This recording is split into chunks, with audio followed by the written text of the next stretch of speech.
आज जो हम लोग समझेंगे तो सबसे पहले इनके नाम पे हम लोग चर्चा करेंगे, फिर उनके जो बेसिक उनका जीवन परिचय है उसके बारे में हम लोग आज चर्चा शुरू करते हैं।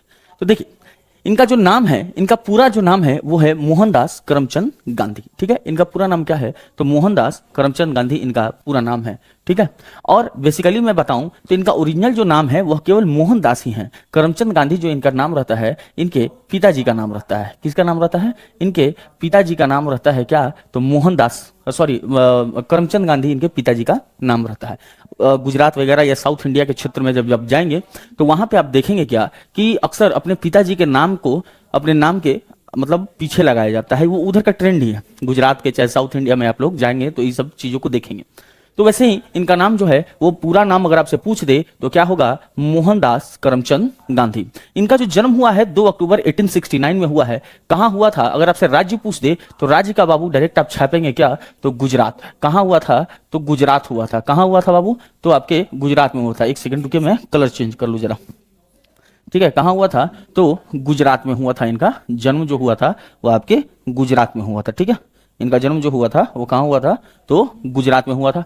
गुजरात की अगर आपसे राजधानी पूछ दे तो क्या बताएंगे आप लोग? गांधीनगर। ठीक है, क्या ना बताएंगे? गांधीनगर। इस चीज को आप लोग याद रखेंगे। ठीक है, गांधीनगर। गुजरात में अगर आप पूछ दे कि कहां पे, तो पोरबंदर। पोरबंदर में अगर पूछ दे आपसे कहां पे, तो याद रखिएगा काठियावाड़। कहां पे? काठियावाड़। काठियावाड़ में इनका क्या हुआ था? जन्म हुआ था। ठीक है, इनकी माताजी का जो नाम था, इनके माताजी का जो नाम था वो क्या था? तो पुतलीबाई था। ठीक है, इनके माताजी का जो नाम था वो क्या था? पुतलीबाई था। इस चीज को आप लोग याद रखेंगे। इनके पिताजी का नाम मैंने ऊपर में ही यहाँ पे चर्चा किया कि इनके पिताजी का जो नाम था वो करमचंद गांधी था। क्या नाम था? करमचंद गांधी था। और इनके पिताजी जो थे वो क्या थे? तो पोरबंदर और बंकानेर, यहाँ पर बीकानेर है, बीकानेर नहीं होगा, यहाँ पे क्या हो जाएगा? बंकानेर। ठीक है, क्या हो जाएगा? बंकानेर के क्या थे? दीवान थे। ठीक है, बंकानेर के क्या थे? तो दीवान थे। अब आप कहेंगे कि सर ये दीवान क्या होता है? तो दीवान बाबू हम उसे कहते हैं जो पहले राजस्व वसूल करने का कार्य करते थे। ठीक है, राजस्व क्या करते थे? राजस्व वसूल करने का जो लोग कार्य करते थे उन्हें हम लोग दीवान कहते थे। और इनके पिताजी पोरबंदर और बंकानेर के क्या थे? दीवान थे। इनके पिताजी को देखेंगे बाबू यहाँ पे, तो इनके पिताजी को काबा गांधी के नाम से भी जाना जाता था। ठीक है, इनके पिताजी को किस नाम से जाना जाता था? काबा गांधी के नाम से जाना जाता था। एक बार रिकैप कर लेंगे। पूरा नाम मोहनदास करमचंद गांधी, जन्म 2 अक्टूबर 1869, पोरबंदर, गुजरात। ठीक है, माता का नाम पुतलीबाई, पिता करमचंद गांधी। इनके पिता जो थे वो बंकानेर और पोरबंदर के दीवान थे। इनके पिताजी को काबा गांधी के नाम से जाना जाता था। तो ये आपका फर्स्ट पेज का डिस्क्रिप्शन रहा। अब बात है इनकी प्रारंभिक शिक्षा पे अगर मैं बात करूं, यानी मोहनदास जी उर्फ अगर हम लोग कर दें तो महात्मा गांधी। कौन? महात्मा गांधी। अगर इनके मैं प्रारंभिक शिक्षा पर अगर आपके दृष्टिकोण पे अगर मैं बात करूं तो इनकी जो पढ़ाई है वो राजकोट के एक श्यामल दास कॉलेज है, वहां से, जो भावनगर में है, वहां से इनका प्रारंभिक शिक्षा दीक्षा हुआ है। ठीक है, इन्होंने 1891 में, याद रखिएगा कब? 1891 में लंदन से, ठीक है, 1891 में लंदन से बैरिस्टर बनकर भारत लौटे थे। ठीक है, एक्चुअली क्या होता है, आप लोग मन में सवाल आता है सर ये बैरिस्टर क्या होता है? तो देखिए, हम लोग अगर आम बोलचाल भाषा में बोलें तो हम लोग आम बोलचाल भाषा में बोलें तो हम लोग वकील कह सकते हैं। ठीक है, लेकिन जो लोग लंदन उस वक्त वकालत किया करते थे और जो लोग लंदन वकालत किया करते थे उन्हें हम लोग बैरिस्टर कहते थे। तो 1891 में, कब? 1891 में ये क्या होते हैं? बैरिस्टर बनकर भारत लौटते हैं। इनकी पत्नी का जो नाम था वो था कस्तूरबा गांधी। इनके पत्नी का नाम क्या था? कस्तूरबा गांधी था। और महात्मा गांधी के 4 पुत्र थे। ठीक है, महात्मा गांधी के कितने पुत्र थे? 4 पुत्र थे। कौन कौन से? हरिलाल, मणिलाल, रामदास, देवदास।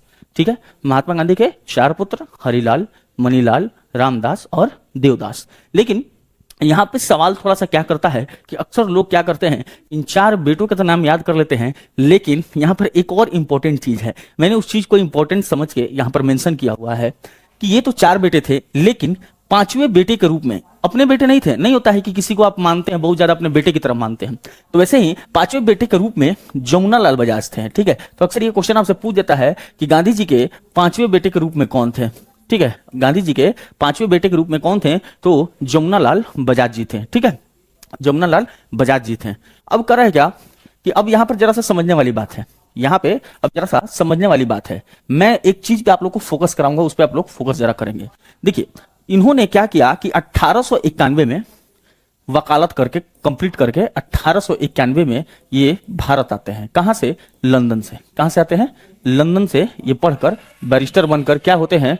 यह भारत आते हैं। ठीक है, अब मैं चर्चा करूंगा आपसे कि हम लोग अभी चर्चा कर रहे थे कि 1891 में ये लंदन से पढ़ाई कर लेते हैं। ठीक है, लंदन से क्या कर लेते हैं? ये पढ़ाई कंप्लीट कर लेते हैं और पढ़ाई कंप्लीट करके लंदन से 1891 में क्या करते हैं?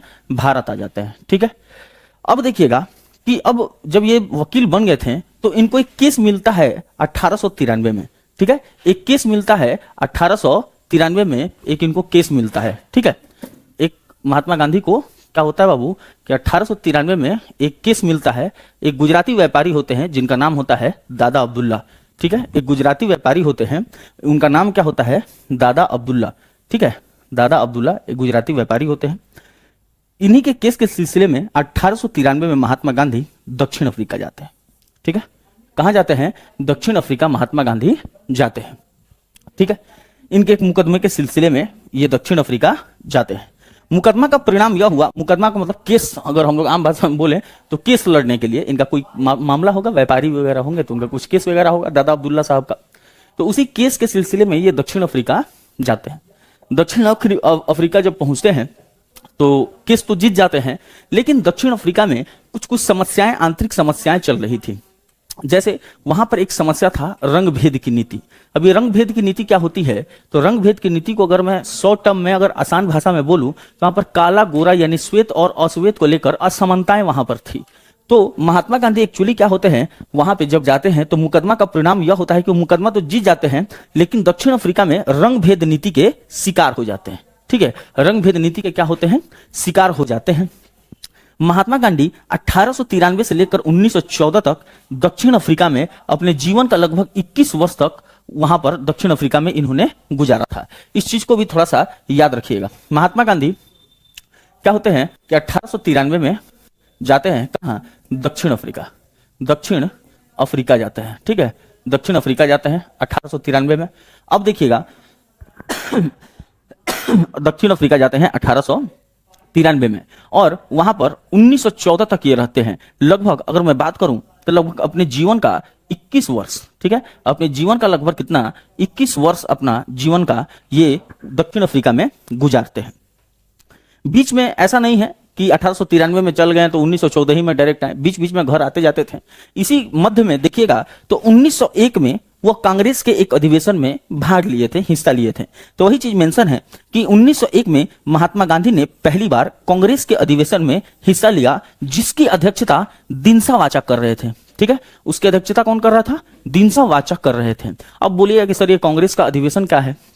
तो आप लोग को याद होगा कि मैंने पढ़ाया हुआ है कांग्रेस की स्थापना एवं उनके महत्वपूर्ण अधिवेशन। उसमें मैंने सब चीज को डिटेलिंग बताया है और वहां पे आप लोग जाके पढ़ सकते हैं या पढ़े होंगे तो उसको नोट्स को रिवाइज कर सकते हैं। ठीक है, तो 1901 में जो कांग्रेस की अधिवेशन चल रही थी, अधिवेशन का मतलब होता है मीटिंग। ठीक है, वार्षिक अधिवेशन मीटिंग होता है, पार्टियों का मीटिंग होता है। तो उसी में कांग्रेस का मीटिंग चल रहा था 1901 में। उसमें महात्मा गांधी क्या करते हैं? हिस्सा लेते हैं। ठीक है, अब आते हैं थोड़ा सा महात्मा गांधी जी के कुछ बुक्स वगैरह हैं और उनके सिद्धांतों पे हम लोग चर्चा करेंगे। तो गांधी जी की एक आत्मकथा है जो बहुत इंपॉर्टेंट है। ये आपके एग्जामिनेशन में यहां से प्रश्न ये कितना बार रिपीट करता है, ये पूछता भी है कि महात्मा गांधी जी की आत्मकथा का नाम क्या था। अगर आपसे पूछ दे कि महात्मा गांधी जी के आत्मकथा का नाम क्या था तो आप डायरेक्टली आंसर क्या करेंगे कि सत्य के साथ मेरे प्रयोग। लेकिन कभी कभी अंग्रेजी भी दे देता है तो अक्सर सब कोई कंफ्यूज हो जाता है। तो कंफ्यूजन नहीं होना है, आंसर क्या होगा? Experiment with my truth. ठीक है, my experiment with my truth. और कब होता है? 1925 में इसका प्रकाशन होता है। ठीक है, 1925 में इसका प्रकाशन होता है। अगर मैं बात करूं गांधी जी के सिद्धांतों के बारे में तो गांधी जी सत्य और अहिंसा का सिद्धांत को मानते थे और इस सिद्धांत को मानते हुए ही उन्होंने भारतीय स्वतंत्रता संग्राम में अपनी एक महत्वपूर्ण भूमिका अदा की।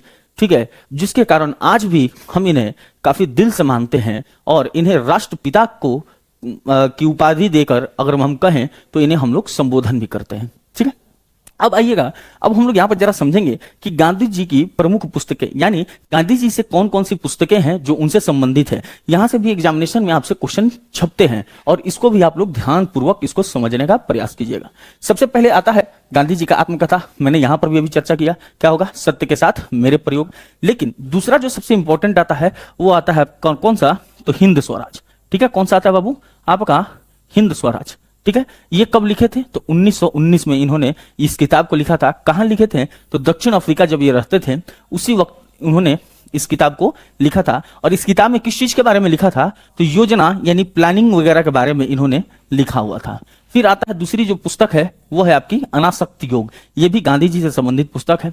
फिर इंडिया ऑफ माई ड्रीम, ये क्वेश्चन पूछा है कितना बार, ठीक है, कि इंडिया ऑफ माई ड्रीम के लेखक कौन है, याद रखिएगा कौन है, महात्मा गांधी। फिर कौन है, सप्त महाव्रत। ठीक है, सप्त महाव्रत, इसमें क्या है, तो पश्चिमी सभ्यता, यानी जो पश्चिमी सभ्यता का है उसके बारे में गांधी जी ने इस पुस्तक में उसका विरोध किया है। ठीक है, और सुनो विद्यार्थियों, और कौन सा है, सुनो विद्यार्थियों। तो ये जो है वो महात्मा गांधी जी से संबंधित पुस्तक है जो कि आपके एग्जामिनेशन में यहां से प्रश्न बनते हैं और आप इसको सॉल्व कर सकते हैं। ठीक है, यहां तक कोई समझने में कोई दिक्कत वगैरह नहीं है। दिक्कत नहीं है तो भैया लाइक क्यों नहीं हो रहा है बताइए। ठीक है, सेशन को आप लोग लाइक कर देंगे और शेयर याद से कर लीजिएगा। ठीक है, तो ये जो संबंधित चीजें हैं तो ये सब महात्मा गांधी जी से उनके प्रमुख पुस्तकें हैं, खासकर इसको याद रखिएगा। ठीक है, इसको याद रखिएगा, उनके आत्मकथा का नाम। ठीक है, क्लियर है, आगे बढ़ते हैं। अब आते हैं गांधी जी पर प्रभाव के बारे में बात। एक बात बताइए, कोई भी इंसान अगर अच्छा बनता है तो उस पर कोई ना कोई, किसी ना कोई घटना का, किसी ना किसी बात का, किसी ना किसी इंसान का प्रभाव जरूर पड़ता है। जैसे आपको याद होगा कि जब हम लोग गौतम बुद्ध को पढ़ते हैं तो गौतम बुद्ध ने वो 4 दृश्य को देखा था। वो 4 दृश्य जो थे वो गौतम बुद्ध के, उन्होंने वो 4 दृश्य उनके जीवन को परिवर्तन कर दिया। शायद अगर उस घटना को उसने देखा नहीं होता, गौतम बुद्ध ने उन घटना को नहीं देखा होता, तो शायद आज गौतम बुद्ध महात्मा बुद्ध नहीं कहलाते। तो एक बात याद रखिएगा कि हर घटना के पीछे कोई ना कोई इंस्पिरेशन यानी प्रेरणा जरूर छिपा होता है। ठीक है, तो वैसे ही महात्मा गांधी जी, जो हम लोग आज महात्मा का उपाधि उनको देते हैं, राष्ट्रपिता का उपाधि देते हैं, उनके भी जीवन पर कोई ना कोई किसी का प्रभाव तो जरूर रहा होगा। उसी परिप्रेक्ष्य में हम लोग जानेंगे कि गांधी जी पर किनका प्रभाव रहा, उसके बारे में जानेंगे। एक जॉन रस्किन साहब हैं, उनकी एक पुस्तक है अनटू दिस लास्ट। ठीक है, अनटू दिस लास्ट। इससे महात्मा गांधी को शारीरिक परिश्रम की क्या मिली, प्रेरणा मिली कि शारीरिक परिश्रम करना बहुत जरूरी है। आप लोग देखे होंगे महात्मा गांधी पद यात्रा बहुत किए हैं, पद यात्रा उन्होंने बहुत किया। शारीरिक परिश्रम, स्वच्छता को देख, शारीरिक परिश्रम को लेकर काफी वो डिवोटेड आदमी थे। ठीक है, उसके बाद से देखेंगे तो थोरो से इन्होंने सविनय अवज्ञा का धारणा को ग्रहण किया, कि थोरो से उन्होंने सविनय अवज्ञा धारणा को ग्रहण किया। सविनय अवज्ञा का मतलब क्या होता है, तो सविनय अवज्ञा का मतलब होता है कि विनय पूर्वक सरकार के जो भी नियम कानून होंगे उसका उल्लंघन करना, वही तो सविनय अवज्ञा कहलाता है। और आपको याद होगा कि भारत में भी महात्मा गांधी सविनय अवज्ञा आंदोलन भी चलाते हैं।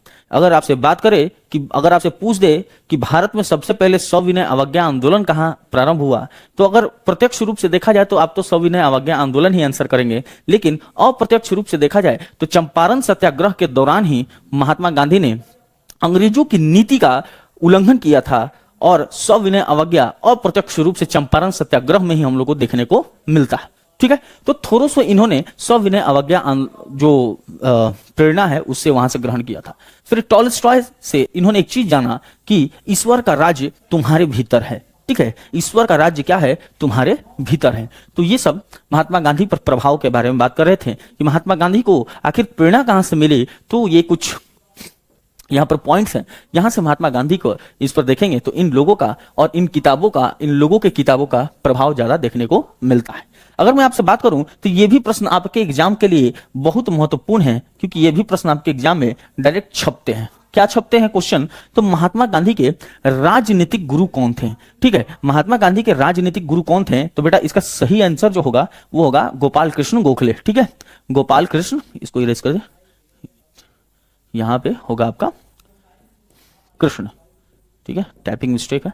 गोपाल कृष्ण गोखले थे, इन शॉर्ट बोला जाए तो गोपाल कृष्ण गोखले, जी के हम लोग लिखते हैं, जी के जी। ठीक है, तो गोपाल कृष्ण गोखले को महात्मा गांधी का राजनीतिक गुरु माना जाता है। एक्चुअली महात्मा गांधी के जो राजनीतिक गुरु कहलाते हैं आपके गोपाल कृष्ण गोखले, इसके पीछे एक कहानी यह है कि गोपाल कृष्ण गोखले उस समय लेख पत्र में लिखा करते थे, पत्रों में, पत्र पत्रिकाओं में, समाचार पत्रों पर क्या करते थे, यह लेख लिखा करते थे उस वक्त। कौन? आपके गोपाल कृष्ण गोखले। और इनके जो लेख हुआ करते थे वह मजदूरों पे, भारतीयों के अत्याचारों पे, कृषकों वर्ग पर, ब्रिटेन की नीतियों की आलोचना करते हुए यह लेख लिखा करते थे। और महात्मा गांधी इनके लेख से काफी प्रभावित होते हैं। तो मैं आपको बता दूं कि महात्मा गांधी जब दक्षिण अफ्रीका में थे तो इनके लेखों को पढ़ा करते थे। इनके लेख के पढ़ने के बाद इनसे इतना प्रभावी हुए कि इन्होंने खुद अपने पैसे देकर, महात्मा गांधी ने अपने पैसे से इन्हें टिकट कराया और टिकट कराकर गोपाल कृष्ण गोखले को बुलाते हैं। कहां? दक्षिण अफ्रीका बुलाते हैं। दक्षिण अफ्रीका जब गोपाल कृष्ण गोखले पहुंचते हैं तो वहां पे भारतीय राजनीतिक के और भारतीय के दशा पे उन्होंने चर्चा किया। तब से ऐसा माना जाता है कि गोपाल कृष्ण गोखले क्या थे? तो महात्मा गांधी के राजनीतिक गुरु थे। ठीक है, तो गोपाल कृष्ण गोखले को महात्मा गांधी का राजनीतिक गुरु कहा जाता है। अंततः अगर मैं बात करूं तो महात्मा गांधी की जो मृत्यु होती है 30 जनवरी 1948 को नाथूराम गोडसे के द्वारा क्या किया जाता है? गोली मारकर इनकी हत्या कर दी जाती है। ठीक है, नाथूराम गोडसे के द्वारा क्या किया जाता है? महात्मा गांधी को गोली मारकर हत्या कर दी जाती है।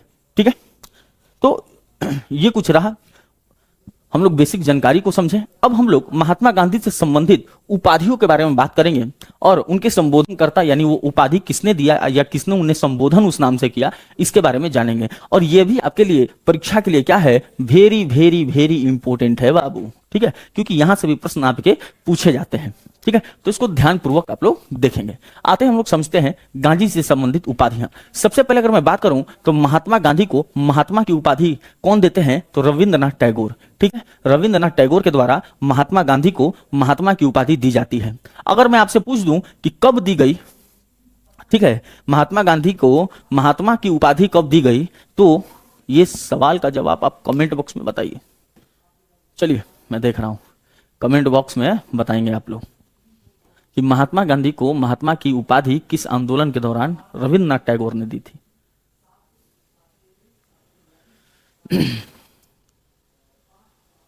चलिए बताइए।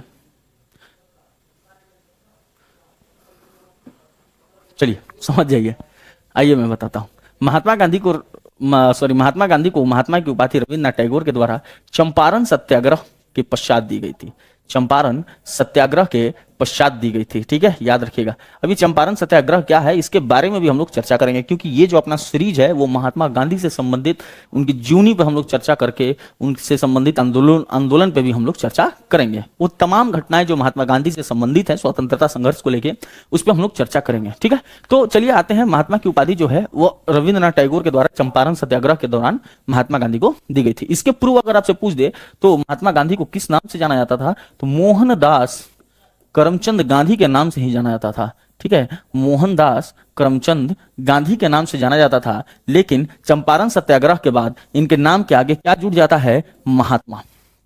उसके बाद से मोहनदास करमचंद गांधी महात्मा गांधी के नाम से जाने जाते हैं। ऐसा कहा जाता है कि ये बिहार की ही धरती है जिसने मोहनदास करमचंद गांधी को महात्मा गांधी बनाया था। ठीक है, ये बिहार की ही धरती है कि जिसने मोहनदास करमचंद गांधी को महात्मा गांधी बनाया था। ये बिहार की ही धरती है जिसने महात्मा गांधी को भारत में एक राजनीतिक सफल पटल पर लाकर खड़ा करने का काम किया।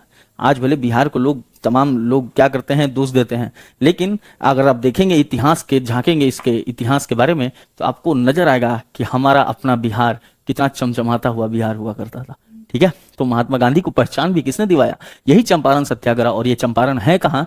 तो अपने बिहार में है। ठीक है, चलिए तो हम लोग महात्मा गांधी की उपाधि पर हम लोग चर्चा कर रहे थे। हम लोग ने महात्मा की उपाधि को समझ लिया।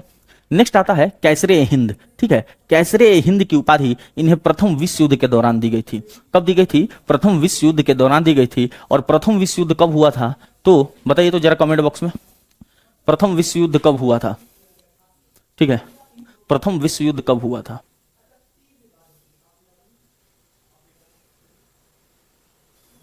चलिए आइए समझते हैं।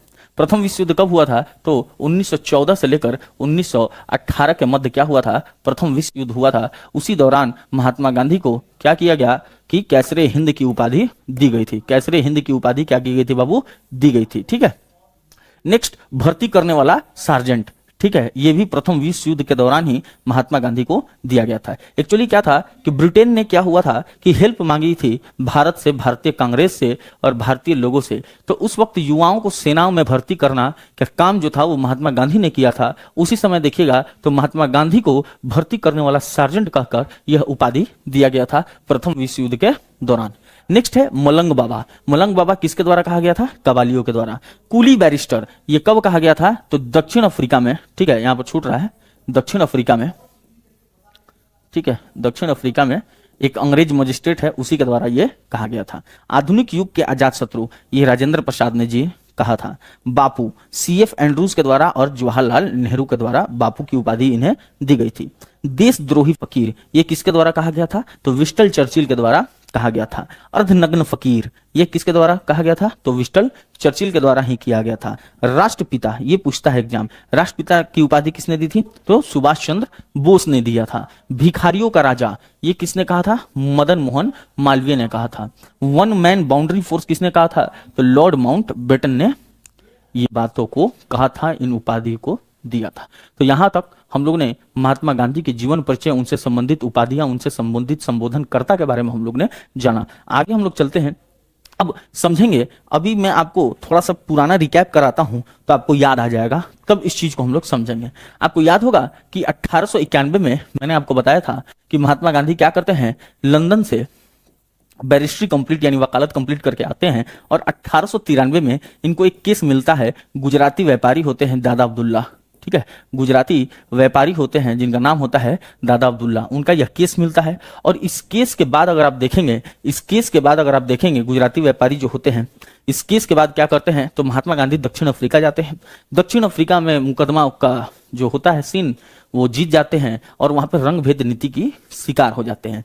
अब हम लोग यहाँ तक जो चीज को समझे हैं, अब इस चीज को यहाँ पर एक्सप्लेन मैं आपको करने वाला हूँ। और मैंने आपको शुरू में ही बताया था कि दक्षिण अफ्रीका में आंतरिक समस्याएं बहुत थी, जैसे रंग भेद नीति का शिकार होना, ठीक है, और अन्य तमाम तरह की बहुत सारी बातें थी। और वो जो समस्या था उसका सुधार कैसे होता है, इसके बारे में आइए हम लोग समझते हैं। तो दक्षिण अफ्रीका में गांधी, जैसे मैंने आपको बताया था शुरू में ही कि क्या होते हैं महात्मा गांधी, दादा अब्दुल्ला के केस के सिलसिले में 1893 में क्या होते हैं, ये प्रथम भारतीय वकील होते हैं जो कि दक्षिण अफ्रीका गए हुए होते हैं और वहां पे रंग भेद नीति के शिकार होते हैं। अब आइए समझेंगे कि दक्षिण अफ्रीका में क्या क्या समस्याएं थी। सबसे पहले जो समस्या था वो था आपका पंजीकरण प्रमाण पत्र। ठीक है, क्या था? पंजीकरण प्रमाण पत्र था। वहां पे समस्या में जो सबसे इंपॉर्टेंट था वो था आपका पंजीकरण प्रमाण पत्र। अब ये पंजीकरण प्रमाण पत्र की क्या समस्या थी, इसके बारे में मैं आपको बताता हूं। एक्चुअली अगर आप दक्षिण अफ्रीका के निवासी नहीं हैं तो आपको हमेशा अपने साथ एक आईडी रखना होता था, फोटो सहित। ठीक है, 24 घंटा अपने साथ आपको रखना इंपॉर्टेंट था, जरूरी था, वरना आपको गिरफ्तार कर दिया जाएगा। ठीक है, तो ये तमाम समस्याएं थी। अब बताइए कि 24 घंटा आपको अपने साथ रखना, ये तो पॉसिबल नहीं है। हम लोग तो छोटी छोटी चीज भी भूल जाते हैं। तो इसी में क्या होता था कि कोई भूल जाता था या किसी से छूट जाता था तो उसके साथ दुर्व्यवहार वहां पे किया जाता था। तो एक तो सबसे पहले समस्या थी पंजीकरण प्रमाण पत्र की। ठीक है, कौन सी? पंजीकरण प्रमाण पत्र की वहां पे समस्या थी। दूसरी क्या था कि भारतीय विवाह पद्धति की वहां पर मान्यता नहीं थी। जैसे हमारे यहाँ विवाह पद्धति है ना जी, मटकोर, मेहंदी, हल्दी, जमाल, कोहबर, ये सब देखते हैं ना। फिर मांग भरो सजना, विदाई, रिसेप्शन, आजकल तो नया नया ये सब चीज ट्रेंड पे आ गया है। रिसेप्शन आजकल तो ये सब चल रहा है, pre wedding, post wedding, wedding, ये सब चल रहा है।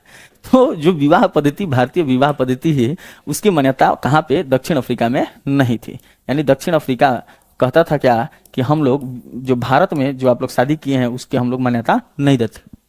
तीसरा जो था वो था रंग भेद नीति। ये जो कारण होता है वो सबसे इंपॉर्टेंट कारण होता है और यहीं से महात्मा गांधी क्या होते हैं कि पूरे के पूरे दक्षिण अफ्रीका में अपना सत्याग्रह का प्रभाव भी दिखाते हैं। क्या होता है रंग भेद नीति, इसको हम लोग समझेंगे कि एक्चुअली क्या था। गांधी जी जो थे वो एक जगह है आपके दक्षिण अफ्रीका में, डरबन से निकलते हैं और निकलकर एक विक्टोरिया जा रहे थे, ये जगह था दक्षिण अफ्रीका में। इसी बीच में एक स्टेशन पड़ता था मेरिसबर्ग, ठीक है, मेरिसबर्ग। ये एकदम एकदम फर्स्ट क्लास एसी में टिकट उकट अपना करा उरा के एकदम जा रहे थे, पूरा मस्ती में, एन मस्ती, पूरा एकदम रोला में। लेकिन वहीं पर रंग भेद नीति के, क्योंकि महात्मा गांधी जो थे वो अश्वेत थे, मतलब भारतीय थे, अश्वेत थे।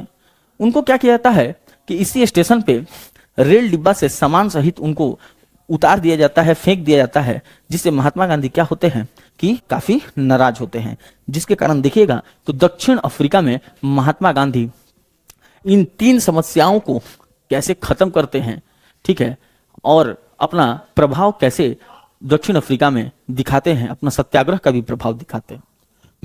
अब समझेंगे कि दक्षिण अफ्रीका में महात्मा गांधी के कार्य, यानी महात्मा गांधी जी दक्षिण अफ्रीका में कौन कौन से कार्य किए थे उसके बारे में चर्चा करेंगे। तो एक्चुअली महात्मा गांधी नाटल कांग्रेस की स्थापना करते हैं दक्षिण अफ्रीका में 1894 में, ठीक है। 1894 में महात्मा गांधी जी ने क्या किया था कि दक्षिण अफ्रीका में नाटल कांग्रेस की स्थापना की थी। फिर उन्होंने दक्षिण अफ्रीका में इंडियन ओपिनियन नामक समाचार पत्र का भी प्रकाशन किया था, जो 4 लैंग्वेज में हुआ करता था, हिंदी, अंग्रेजी, गुजराती और तमिल, ठीक है। अब आप सोचिएगा कि सर समाचार पत्र हम लोग देखते हैं कि बहुत सारे लोग जो होते हैं वो निकालते हैं, तो बाबू देख, उस समय फेसबुक और यूट्यूब का ये सब जमाना नहीं ना था कि तुरंत ब्लॉगिंग बना दिए कि हेलो गाइज, मी महात्मा गांधी, हम लोग दक्षिण अफ्रीका में गाइज, यहाँ पर देखिए कैसे कैसे, ये सब व्यवस्था नहीं न थी। अपनी बातों को रखने के लिए वहां पर कोई प्लेटफॉर्म नहीं न था। तो उस वक्त पत्र पत्रिका, समाचार पत्रों के माध्यम से अपने विचारों को, अपने भावनाओं को लोगों तक पहुंचाने का काम किया जाता था। इसी वजह से देखेंगे कि जो लोग थोड़ा सा स्वतंत्रता संग्राम में जो प्रतिभागी हुए हैं, उन्होंने पत्र पत्रिका कई निकाले हैं और कई समाचार पत्र भी उन्होंने निकाला है। उसी में देखिएगा तो दक्षिण अफ्रीका में महात्मा गांधी जी ने इंडियन ओपिनियन नामक एक समाचार पत्र का प्रकाशन किया था, जो कि 4 भाषा में था, ठीक है। ये भी सवाल पूछता है कि इंडियन ओपिनियन नामक अखबार किससे संबंधित है, तो याद रखिएगा महात्मा गांधी से संबंधित है। तो हिंदी, अंग्रेजी, गुजराती और तमिल, ये 4 भाषा में ये दक्षिण अफ्रीका में क्या किए थे, तो बाबू समाचार पत्र का प्रकाशन किए थे। फिर उन्होंने 1904 में डरबन एक जगह है, कहाँ, दक्षिण अफ्रीका में, वहां पर फिनिक्स आश्रम की इन्होंने क्या की थी, स्थापना की थी। और यह महात्मा गांधी जी का प्रथम आश्रम था, ठीक है। प्रथम क्या था, आश्रम था। एक्चुअली अगर आपसे पूछ दे कि महात्मा गांधी का सबसे पहला आश्रम कहाँ था, तो आधा लोग के दिमाग में तो ये सेटअप है कि साबरमती।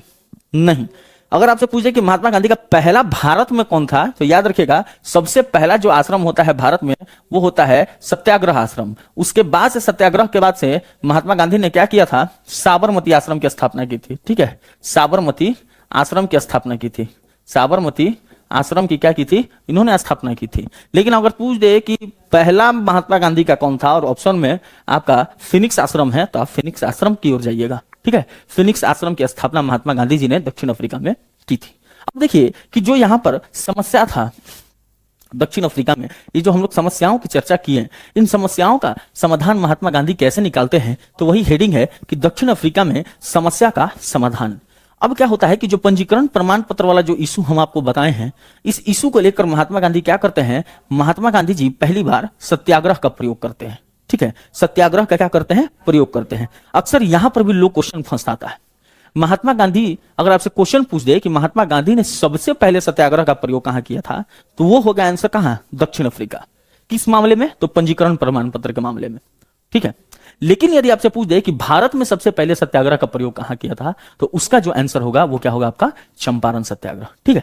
क्योंकि महात्मा गांधी जब भारत में आते हैं तो सबसे पहला जो उनको समस्या मिलता है भारत में, और सबसे हाईलाइटेड जो समस्या होती है नील किसानों की जो होते हैं 3 कठिया प्रणाली को लेके, तो वो होता है आपका चंपारण का समस्या, ठीक है। तो आपसे अगर पूछे कि उन्होंने पहली बार सत्याग्रह का कब प्रयोग किया, तो वो आपका होगा क्या, दक्षिण अफ्रीका में किया था। और किस मामले में किया था, तो वो पंजीकरण प्रमाण पत्र वाले मामले में किया था, ठीक है। लेकिन अगर आपसे पूछे कि भारत में कब किया था, तो आप कहिएगा उसका चंपारण सत्याग्रह, ठीक है, प्रयोग किया था। तथा इस मामले में 1908 में महात्मा गांधी जी को जेल भी जाना पड़ा था। यह भी याद रखिएगा, महात्मा गांधी जी सर्वप्रथम जेल कब गए थे, कहां गए थे, तो दक्षिण अफ्रीका में गए थे, ठीक है। अब क्या होता है कि जब महात्मा गांधी यहां पर सत्याग्रह करते हैं, आंदोलन करते हैं, तो आंदोलन के बाद क्या होता है परिणाम, कि दक्षिण अफ्रीका में जो पंजीकरण प्रमाण पत्र की अनिवार्यता था, जो रखना एकदम जरूरी था, इसको समाप्त कर दिया जाता है। और महात्मा गांधी जी की जीत हो जाती है। आगे चलकर ये पूरा का पूरा नियम जो होता है पंजीकरण प्रमाण पत्र वाला, यह कानून को दक्षिण अफ्रीका में 1914 में पूर्णतः समाप्त कर दिया जाता है कि नहीं भाई ये सब सिस्टम यहाँ पर नहीं रहेगा। ठीक है, तो यहाँ पर पूरा का पूरा क्या हो गया, सिस्टम हैंग हो गया। ठीक है, पूरा महात्मा गांधी जी ने क्या किया कि दक्षिण अफ्रीका में जाके पूरा सिस्टम हैंग कर दिया। ठीक है, अब आइएगा, अब यहां पर समझिएगा, दक्षिण अफ्रीका में ही 1909 में महात्मा गांधी जी ने हिंद स्वराज पुस्तक लिखा था। मैंने जब आपको पढ़ा रहा था यहाँ पे मैं जब आपको प्रमुख पुस्तकों के बारे में चर्चा कर रहा था तो यहाँ पर मैंने हिंद स्वराज की चर्चा की हुई थी, जिसमें महात्मा गांधी जी ने किसके बारे में लिखा था, तो योजनाओं के बारे में इन्होंने क्या किया था, इसके बारे में लिखा था, इस पुस्तक में लिखा था। तो वही चीज कर रहा है कि 1909 में महात्मा गांधी जी ने हिंद स्वराज पुस्तक लिखा था। कहाँ लिखा था, तो दक्षिण अफ्रीका में लिखा था। ठीक है, कहाँ लिखा था, तो दक्षिण अफ्रीका में लिखा था। ठीक है, इस चीज को याद रखिएगा। फिर आता है 1910 में। 1910 में महात्मा गांधी जी सत्याग्रह में शामिल लोगों की मदद से एवं एक जर्मन शिल्पकार की मदद से टॉलस्टॉय फॉर्म की स्थापना कहाँ करते हैं, दक्षिण अफ्रीका में करते हैं। ये भी पूछता है कि टॉलस्टॉय फॉर्म की स्थापना किसके द्वारा की गई थी, तो याद रखिएगा महात्मा गांधी जी के द्वारा की गई थी। यानी अगर यहाँ पर मैं बात करूं, जब महात्मा गांधी यहाँ पर 17 सत्याग्रह में शामिल थे, सत्याग्रह जब कर रहे थे तो उसके बहुत सारे लोग भी शामिल थे साथ ही साथ। अब ये जो लोग शामिल थे, इन लोगों ने मिलकर यहाँ पर महात्मा गांधी जी का हेल्प किया, और खासकर इसकी चर्चा बहुत होती है जर्मन शिल्पकार की। ठीक है, ये जर्मन शिल्पकार की बहुत चर्चा देखने को मिलती है। ये जर्मन शिल्पकार की मदद से इन्होंने क्या किया था, टॉलस्टॉय फॉर्म की स्थापना की थी। अगर आपसे पूछ दे कि जर्मन शिल्पकार का नाम क्या था, तो कॉलेन बाख। ठीक है, कॉलेन बाख इनका नाम होता है। इनके मदद से यहाँ पर क्या होते हैं कि टॉलस्टॉय फॉर्म की महात्मा गांधी जी क्या करते हैं, 1910 में यहाँ पे स्थापना करते हैं। ठीक है, और 1914 में गांधी जी दक्षिण अफ्रीका से भारत के लिए रवाना होते हैं और 9 जनवरी 1915 को भारत पहुंचे, लगभग 21 वर्ष के बाद। और अंततः हम लोग यहाँ पर समझे थे, आपको शुरुआत में ही मैंने बताया था आपको कि महात्मा गांधी क्या करते हैं बाबू, महात्मा गांधी क्या करते हैं कि 1893 में जाते हैं अफ्रीका और 1914 में फाइनली घर आ जाते हैं। फाइनली क्या करते हैं, भारत आ जाते हैं। ठीक है, भारत आ जाते हैं और कब पहुंचते हैं, तो 9 जनवरी 1915 को। इसी 9 जनवरी के वजह से क्या कहता है कि प्रत्येक वर्ष भारत में प्रवासी दिवस मनाया जाता है। कौन मनाया जाता है, प्रवासी दिवस मनाया जाता है। याद रखिएगा, प्रवासी दिवस कब मनाया जाता है, 9 जनवरी को। ठीक है, 9 जनवरी को प्रवासी दिवस मनाया जाता है। आगे बढ़ते हैं, अब आता है भारत में गांधी। अब यहां पर फाइनली जब 1893 से लेकर 1914 तक का सफर महात्मा गांधी जी ने दक्षिण अफ्रीका में कंप्लीट किया, तब उन्हें लगा कि मुझे अपने देश जाना चाहिए, और 9 जनवरी 1915 को महात्मा गांधी भारत आते हैं। भारत जब आते हैं तो भारत में वो क्या करते हैं कि उनसे संबंधित यहाँ पर भारत में ये कार्य हैं और आंदोलन है जो कि बहुत इंपॉर्टेंट है। तो उसमें सबसे पहला जो आंदोलन यानी सत्याग्रह मिलता है वह कौन सा होता है, तो अपने बिहार का होता है, वो होता है आपका चंपारण सत्याग्रह। उसके बाद से पूछ दे आपसे तो खेड़ा सत्याग्रह, जबकि खेड़ा सत्याग्रह अहमदाबाद मिल मजदूर आंदोलन के बाद हुआ था, क्योंकि 1918 में ये भी और 1918 में ये है। ठीक है, तो इस बात को याद रखिएगा कि सबसे पहला कौन सा है, चंपारण, उसके बाद से अहमदाबाद मिल मजदूर, उसके बाद से कौन सा है, खेड़ा सत्याग्रह, उसके बाद से असहयोग आंदोलन 1920, उसके बाद से आता है सविनय अवज्ञा आंदोलन 1930, और लास्टली जो सबसे बड़ा इनका रहता है वो होता है 8 अगस्त 1942 यानी भारत छोड़ो आंदोलन। ठीक है, तो अब महात्मा गांधी की भारत में यहां से आके देखेंगे तो एंट्री हो जाती है। ठीक है, तो चलिए हम लोग यहां तक अपने सेशन को एंड करते हैं महात्मा गांधी से संबंधित।